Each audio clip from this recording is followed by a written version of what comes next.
यदि आप हमारे चैनल पर नए हैं तो इस चैनल को सब्सक्राइब कर सकते हैं और इसके बेल आइकन को प्रेस कर सकते हैं ताकि इस चैनल पर आने वाली अति श्रेष्ठ ज्ञान आप सभी को मिलती रहे। हरे कृष्ण। आप सभी दर्शकों को मेरा नम्र निवेदन और प्रणाम। स्वागत है आप सभी का गीता दृष्टि में। आज वर्तमान में मोबाइल हर किसी की ज़रूरत हो चुकी है। अब स्मार्टफोन है, एंड्रॉयड है, आदत सी हो चुकी है। इसके बिना मानो ऐसे लगता है कि जीवन अधूरा है। परंतु हम कभी ये विचार नहीं करते कि वास्तव में ये कितना सच है। आज लगभग प्रत्येक वर्ग के लोगों के पास स्मार्टफोन है और स्मार्टफोन में हमें जो चाहिए वो मिलता है और जो नहीं चाहिए वो भी मिलता है। इस प्रकार हमारी इच्छाओं के अनुरूप जो चीज़ें हमें मिलनी चाहिए वो मोबाइल के माध्यम से हमें उपलब्ध हो जाते हैं। और ह्यूमन नेचर है, इच्छाओं के अनुरूप, मन के अनुरूप जो चीज़ें जिस जगह से मिलती हैं उस जगह पर विशेष आसक्ति हो जाती है। वो धीरे धीरे हमारे मन में घर कर लेता है, आदत हो जाता है। यही कारण है कि आज वर्तमान में हम अपने मन की दिशा को, हम अपने स्वभाव की दिशा को एंड्रॉयड फ़ोन की ओर मोड़ चुके हैं। आज वर्तमान में आवश्यक हो जाता है एक मोबाइल का होना, परंतु इतना आवश्यक नहीं है कि हम अपने बहुमूल्य समय को छोड़कर सिर्फ और सिर्फ स्मार्टफोन पर लगाते रहें। इसका परिणाम सिर्फ यही होगा कि हम अंत में कुछ नहीं कर पाएंगे। जिन लोगों की व्यवसायिक स्थिति बन चुकी है, बिना कंप्यूटर के या फिर बिना मोबाइल के उनका व्यवसाय नहीं चल सकता, उस स्थिति में यह ज़रूरी हो जाता है कि एक समय के क्रम का ध्यान रखा जाए और उसके आधार पर चला जाए। परंतु जिनका काम बिना कंप्यूटर के या फिर बिना स्मार्टफोन के हो सकता है, वो भी अपना पूरा क्षण मोबाइल पर, कंप्यूटर पर बिता देते हैं। यही गलती होती है एक इंसान से। अपनी मानसिक स्तर को, अपने विचार को इस हद तक हम मोड़ चुके हैं मोबाइल की ओर कि अब वो आदत बन चुकी है। कुछ क्षण ही सही यदि हमसे मोबाइल दूर हो जाता है तो मानो हमें ऐसे लगता है एक बेटे के ऊपर से बाप का साया उठ चुका है। कोई अपना बिछुड़ चुका है, कोई रिश्ता टूट चुका है, अकेला और तन्हा लगता है। हमें स्मार्टफोन या फिर मोबाइल फ़ोन का उपयोग करना चाहिए। ये क्या है? सिर्फ और सिर्फ हमारे मन का खेल है। हमें स्वयं के अंदर जाना होगा, भीतर उतरना होगा, अपने विचारों को, अपनी इच्छाओं को समझना होगा। जब हम ऐसा करते हैं तब हम किसी भी आदत से, किसी भी प्रकार की आसक्ति से छूट सकते हैं। वास्तव में इतनी भी आवश्यकता हमें नहीं होती मोबाइल की जितनी हम मान बैठे हैं। हमारी भावना बस उस ओर रुख मोड़ देती है हमारी, और बिना सोचे और समझे हम उस पर लग जाते हैं। तनिक क्षण के लिए भी हम विचार करें अपनी बुद्धि से तो पाएंगे कि अभी हमारी इसकी कोई आवश्यकता नहीं है। जब आवश्यकता होती है तब हमें हमारा माइंड सिग्नल दे ही देता है और हम उसे अपने कार्य में ले आते हैं। और बस हम सभी को यही करना है, जब भी आवश्यकता हो तब एक स्मार्टफोन या फिर मोबाइल फ़ोन का उपयोग किया जाए।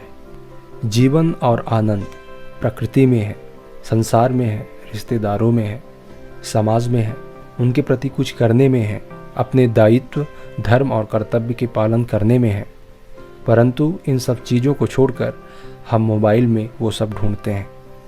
यदि स्वयं के अंदर आप उतर कर अपने अंदर उत्पन्न होने वाले मोबाइल के प्रति विचारों को, भावनाओं को, आदतों को आप विश्लेषण करेंगे तो आपको उत्तर अवश्य मिलेगा। और प्रत्येक व्यक्ति को अपने अंदर उतरना चाहिए और विचार करना चाहिए जिस दिशा की ओर हमारा रुख है किस हद तक सही है और किस हद तक गलत है। यदि हमें भविष्य में सफल होना है, कुछ करना है, तो कर्म से ही होता है। आप घर में बैठकर एक सिस्टम पर उंगली चलाने से कर्म पूर्ण नहीं कर सकते, अपने धर्म का पालन नहीं कर सकते।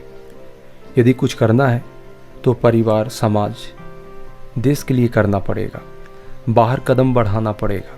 ज़रूरी है साथ में एक स्मार्टफोन हो ताकि हमारे विचारों को, हमारे काम में उत्पन्न होने वाली समस्याओं को समाधान करने में सहयोग प्रदान कर सके। परंतु किसी भी चीज़ के प्रति आसक्ति का रहना उस व्यक्ति के असफलता और दुर्गति का कारण बनता है, उसके विवेक के नष्ट होने का कारण बनता है। और जब ऐसी स्थिति एक व्यक्ति के अंदर उत्पन्न हो जाती है तब व्यक्ति तर्क करना, समझना भूल जाता है। टेक्नोलॉजी और इंटरनेट का उपयोग बहुत ज़रूरी है, परंतु उस क्षण तक जहाँ तक हमारी बहुत आवश्यकता है। यदि मनोरंजन की बात आती है तो हमें मनोरंजन सिर्फ और सिर्फ अपने दोस्तों, मित्रों, परिवार, समाज और इन्वायरमेंट में ढूंढना चाहिए। पशु पक्षियों में, जीव जंतुओं में ढूंढना चाहिए। जो कुदरती रंगमंच है उसमें स्वास्थ्य भी अच्छा होता है और मानसिक स्थिति का विकास भी होता है। और खुद हमारा शरीर भी नेचर से बना है, पंच तत्व से बना है। यदि हम नेचर की ओर रुख करते हैं तो स्वाभाविक है हम जीवन भर सुखी रहेंगे, आनंदित रहेंगे और सफलता को प्राप्त करते रहेंगे। अपने घर, परिवार, समाज को सुख देते रहेंगे। वर्तमान समय में यदि मनोरंजन की बात आती है तो मोबाइल से अपने जीवन के कुल मनोरंजन का 10% मनोरंजन ही आप मोबाइल से ढूंढें। यदि उससे अधिक की मनोरंजन आप करने को सोचते हैं तो वही चीज़ें आदत बन जाएंगी। और आप जानते हैं आदत बुरी चीज़ होती है और ये आदतें आपके साथ घटित हो चुकी हैं मोबाइल के माध्यम से। इसको आप विशेष अनुभव कर सकते हैं। एक दूसरे से संपर्क साधने के लिए, एक दूसरे से वार्तालाप करने के लिए दूर संचार की यह सुविधा बहुत अच्छी है और यही हमारी ज़रूरतें हैं। इन्हीं ज़रूरतों को अपने ध्यान में रखते हुए, वैसे विभिन्न प्रकार की ज़रूरतें एक कंप्यूटर या मोबाइल फ़ोन से प्राप्त होती हैं, परंतु उन ज़रूरतों को ध्यान में रखते हुए, अपने समय के क्रम को ध्यान में रखते हुए मोबाइल फ़ोन्स या कंप्यूटर का उपयोग करना चाहिए। आप निरंतर अपना समय, बहुमूल्य समय यदि गंवाते रहेंगे तो आपके जीवन में यह बहुत बड़ा समस्या उत्पन्न कर सकता है।